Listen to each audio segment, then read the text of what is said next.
ওসমান হাদি নামের বন্ধুটার সাথে কোনোদিন মোলাকাত হয় নাই।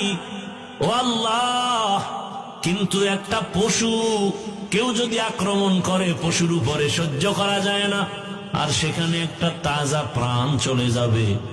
আয় আল্লাহ, এটা অন্তরকে মানানো যায় না।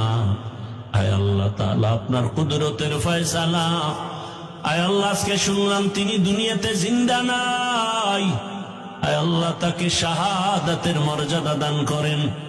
এরকম আমার কলিজার যত যুবক, তাদের নিরাপত্তার জন্য আপনি কুদরতের দরজা খুলে দেন রে আল্লাহ। আমার যুবকদেরকে দিনের খাদেম বানায় দেন।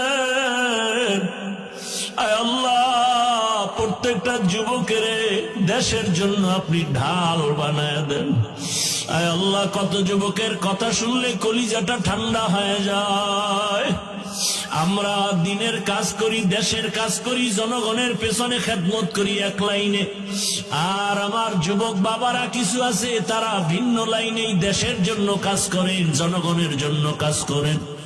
আয় আল্লাহ, দেশের দরদি, জনগণের দরদি, দ্বীনের দরদি যারা, কুদরতে তারা তাদের হেফাজত করেন। আল্লাহ, আপনি ছাড়া আমাদের আপন কেউ নাই, আপনি ছাড়া আমাদের নিরাপত্তা দেওয়ার কেউ নাই। হায় আল্লাহ, ফেরেশতার দ্বারা নিরাপত্তার ব্যবস্থা করে দেন আল্লাহ। আর যেন কানে না শুনি, যুবক নাই, তাজা প্রাণ ঝরে পড়েছে।